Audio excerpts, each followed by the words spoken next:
오늘 우리에게 주시는 하나님 말씀 함께 봅니다. 오늘 우리에게 주시는 하나님 말씀은 마태복음 6장 13절입니다. 그러면 다 함께 읽습니다. 우리를 시험에 들게 하지 마시옵소서. 아멘. 오늘 말씀의 제목은 우리를 시험에 들게 마옵소서 입니다. 그러면 본문의 말씀을 통해 함께 은혜 나누도록 하겠습니다. 사람은 누구나 세상을 자기 마음 먹은 대로 살아가고 싶어 합니다. 그러나 그 어떤 사람도 자기가 마음 먹은 대로 세상을 살지는 못합니다. 그러나 어떤 사람들은 말합니다. 세상을 지배한 사람은 무엇이든지 자신이 마음 먹은 대로 할 수 있을 것이다 라는 것입니다. 하지만 이러한 생각이 허망한 생각이라고 하는 것을 알아야 될 것입니다. 그러지 못한 것이 세상의 형편이기 때문입니다. 이는 세상을 지배하려는 사람들은 많이 있었지만 세상을 완전히 지배한 사람은 한 사람도 없었다는 말입니다. 이것은 사람들이 생각하는 것이 얼마나 어리석은가에 대해서 말해주는 것입니다. 세상을 다스린 사람도 없는데 그런 사람이 있었던 것으로 생각을 하고 그런 사람이 되면 세상을 완전히 지배할 수 있다고 하는 그런 생각은 그릇된 환상인데 그런 그릇된 환상을 갖고 살아가는 사람들이 많이 있습니다. 그러나 이를 어리석다고 생각하는 사람들이 없기 때문에 사람들의 생각이 더욱더 허망한 것입니다.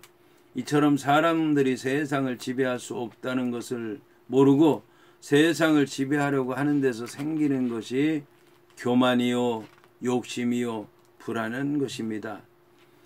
그리고 이 불안이라고 하는 것은 사람이 세상을 지배하려는 마음은 있지만 자신의 마음대로 다스릴 수 없기 때문에 생긴 것입니다. 그리고 세상을 다스린다는 것이 사람을 다스리는 것이고 사람을 다스리는 것이 사람의 마음을 다스리는 것이라고 하는 것인데 이것은 결국 불안이라고 하는 것이 다른 사람의 마음을 다스리기는커녕 자신의 마음을 다스리지 못하는 데서 일어난다고 하는 것을 말하는 것입니다. 이처럼 사람들은 자신의 마음을 다스리지도 못하면서 세상을 다스리려고 하는 어리석은 마음을 가지고 살아가고 있는 것입니다. 이런 마음의 불안을 덜기 위해서 사람들이 찾는 것이 종교라고 할 수 있습니다. 종교라고 하는 걸 통해서 사람들은 자신들의 한계를 알고 자신의 분수에 맞게 살고 하나님의 뜻대로 살기를 원해서 종교를 찾는 것입니다. 그러나 이런 종교를 통해 신앙생활을 한다고 해서 순탄한 길을 걸어갈 수는 없는 것입니다. 신앙생활을 하기 전에 있던 불안이라고 하는 것은 신앙생활을 통해서 어느 정도 덜 수 있을지는 모르지만 새로운 신앙 때문에 오는 새로운 불안을 경험하게 되는 것입니다. 이처럼 신앙 때문에 불안해하는 것은 신앙을 통해서 얻은 믿음만큼 세상의 삶이 잘 풀린다고 생각하지 않기 때문입니다.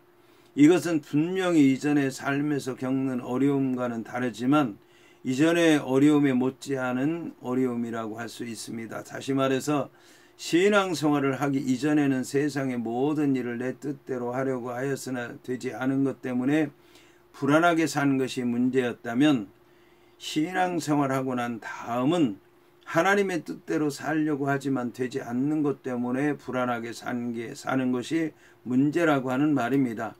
그런데 신앙생활하는데 이런 어려움이 있는 것은 믿음을 통해 보는 세상과 육신의 눈을 통해서 보는 세상이 달라 보이기 때문입니다. 믿음의 눈으로 세상을 바라보면 모든 것이 달라졌지만 육신의 눈으로 세상을 보니 세상이 여전한 것입니다. 이것이 문제인 것입니다. 여기서 생기는 마음의 불안함을 해결하지 못할 때에 오는 것이 시험이라고 하는 것입니다. 그런데 이러한 시험에 대해서 잘 말해주고 있는 것이 예수님께서 시험을 받으신 장면이라고 할 수 있습니다. 예수님께서는 이미 세례를 받으실 때 하나님께서 사람들 앞에서 하나님의 사랑하는 아들이라고 공포하심으로써 하나님의 아들이신 것을 알리셨습니다. 그러나 예수님께서는 하나님의 아들로서의 권세를 포기하시고 사람의 아들로서 시험을 받으려고 광야에 가신 것입니다.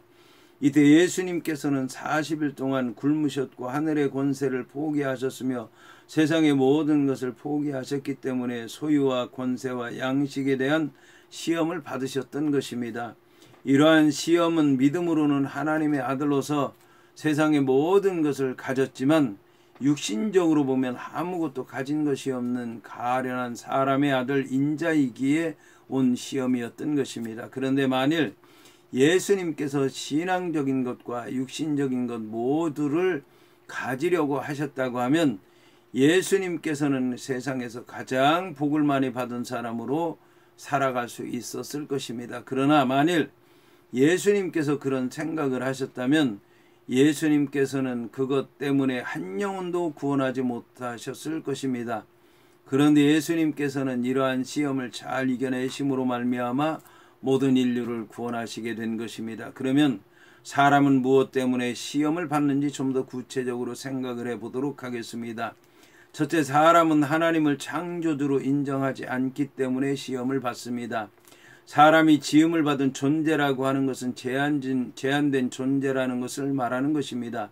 사람은 부모가 아니면 태어날 수 없기 때문에 육신적으로 태어나고 죽는 것을 경험해야 하는 제한된 존재요. 이 세상에 태어났기에 이 세상을 벗어나서는 살 수 없는 제한된 존재요. 자신의 마음대로 할 수 없으므로 마음까지도 제한된 존재라고 하는 것입니다. 그런데 사람들은 이 한계를 인정하지 않고 이러한 한계를 뛰어넘으려고 합니다. 그리고 여기서 어느 정도의 성취감도 맛보게 됩니다. 그러다 보니 더욱더 그 한계를 넘기 위해서 더 많은 노력을 하게 됩니다. 그리고 이에 대해 사람들은 인생의 목표를 완성했다고 얘기를 합니다. 그러나 역사적으로나 철학적으로나 신앙적으로 볼 때 과연 인생의 목표가 그런 것들인가에 대해서 물을 때 인간에 대한 본질적인 문제를 제기할 수밖에 없는 것입니다. 이에 대해 성경에서는 사람의 교만 때문에 생기는 것이 시험이라고 얘기합니다. 다시 말해서 사람이 피조물이라고 하는 것을 부정하고 창조주의 위치에 서려고 하기 때문에 시험이라고 하는 것이 생긴다는 것입니다. 둘째, 사람은 자신만을 위해서 살려고 하기 때문에 시험을 받습니다. 모든 생물들이 스스로 자신의 생명을 유지하려고 애쓰는 것은 자연스러운 일이라고 할 수가 있습니다. 그런데 그 가운데서 사람처럼 자신을 위해서 밤낮 없이 노력하는 동물은 세상에 없습니다. 하기야 사람처럼 약점이 많은 동물이 없을 것입니다. 그러기에 다른 동물들보다 더 많은 노력을 하는 것은 당연한 일일 것입니다.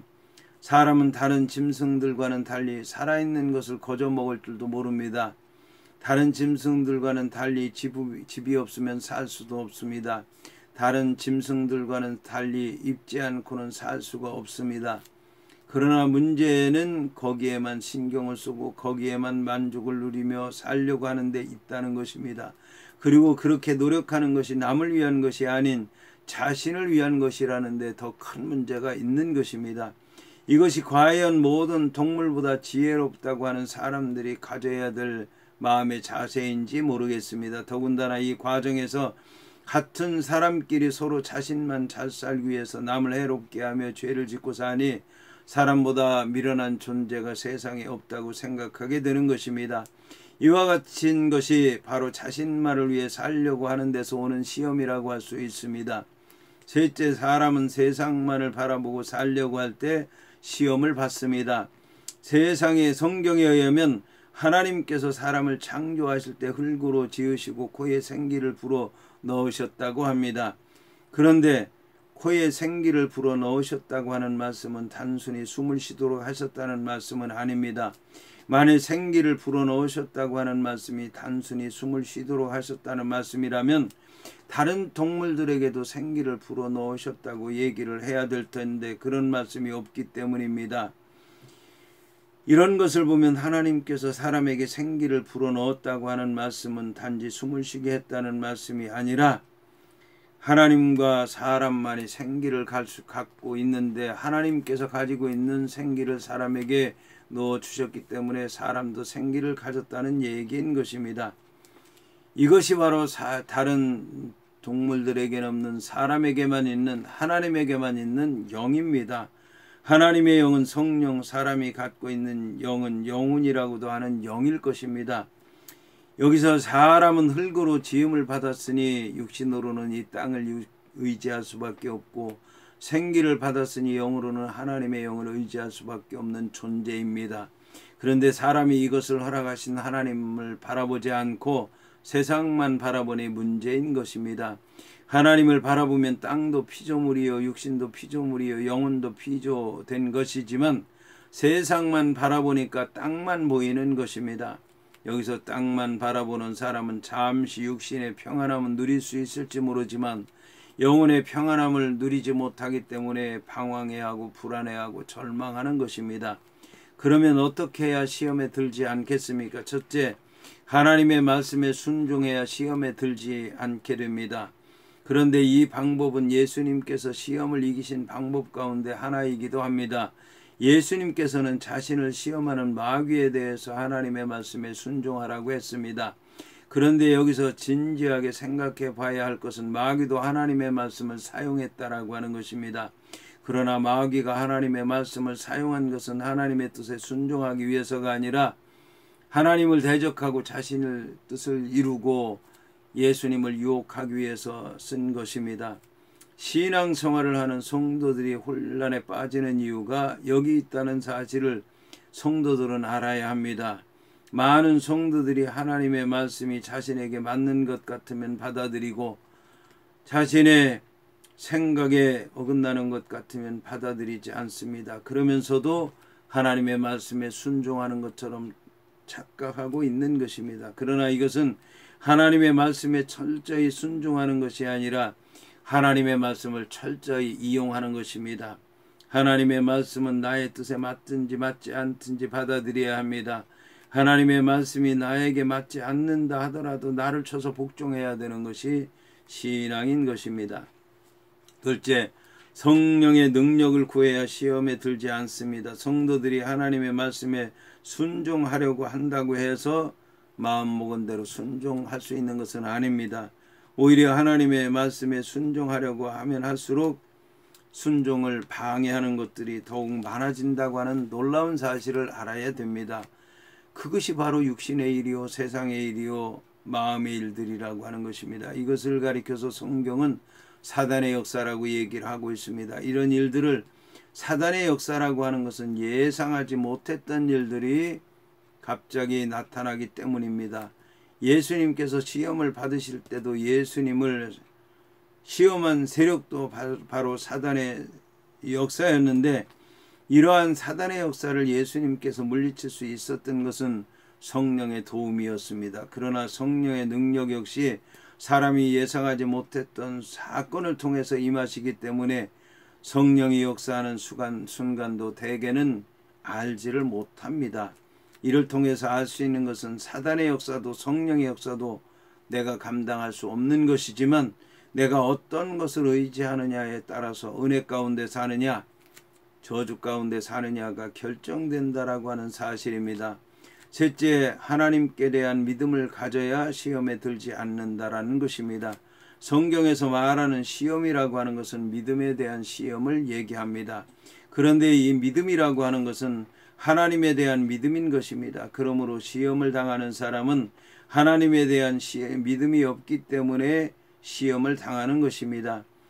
하나님을 향한 믿음이 없으면 하나님을 대신해서 시험하는 자가 하나님을 대신해서 하나님의 자리에 앉게 마련입니다. 이 하나님이 아닌 다른 것이 하나님인 것처럼 나 자신을 주장할 때 시험이 드는 것입니다. 그런데 하나님께서 시험을 당하지 않으려면 하나님께서 주시는 시험을 받아들이라고 하십니다. 그러면 그를 통해서 하나님께서 역사하시는 것을 체험하라고 하시는 것입니다. 그러므로 하나님께서 주시는 시험은 감당하지 못하는 시험이 없으며 그 시험을 통해서 오히려 복을 받는다고 합니다. 그러나 하나님께서 주시는 시험을 받지 않으려고 할 때는 하나님께서 주시지 않는 다른 시험을 받게 되는 것입니다. 그런데 그런 시험은 하나님께서 주시는 시험이 아니라 하나님을 오히려 시험하는 시험이 되는 것입니다. 여기서 우리를 시험에 들게 하지 마소서라고 하는 말은 미래의 일에 관한 간구로서 시험에 들지 않게 해달라는 기도입니다. 여기서 시험은 검사해다, 실험해보다와 같은 좋은 의미로 사용되기도 하지만 더 많은 경우에 유혹하다와 같은 부정적인 의미로 사용됩니다.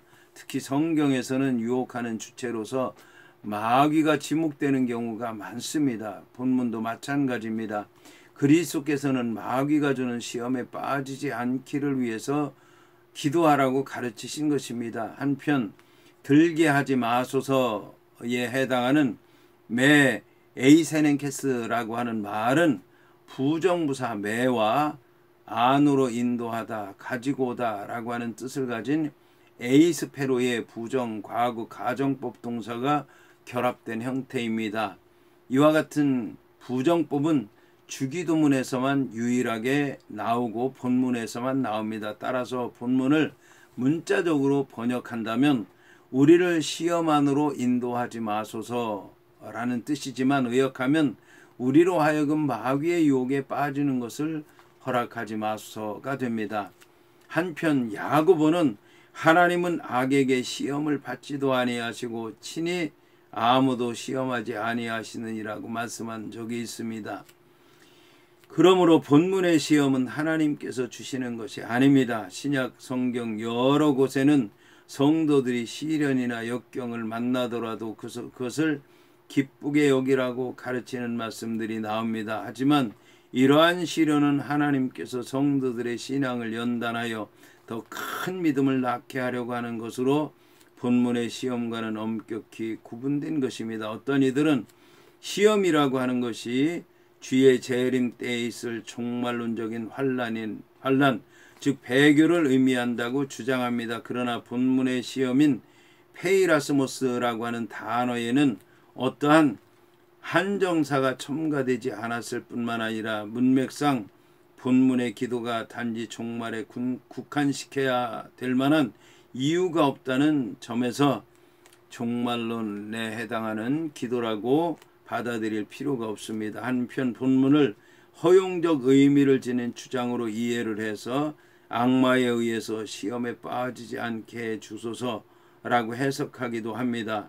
이는 시험이라고 하는 말이 타락의 결과를 가져오는 유혹을 뜻하는 것이기 때문에 많은 지지를 받고 있습니다. 이제 오늘 시험에 빠지지 않게 해달라고 하는 이런 기도는 분명히 시험에 날마다 노출될 수밖에 없으며 사악한 악마의 미혹에 쉽게 넘어질 수밖에 없는 인간의 한계를 깊이 자각한 자만이 드릴 수 있는 기도입니다. 우리는 감당할 수 없는 시련에 빠져들지 않도록 기도해야 될 뿐만 아니라 그러한 시험에 직면했을 경우라 할지라도 능히 극복하게 해달라고 하는 기도를 잊지 말아야 될 것입니다.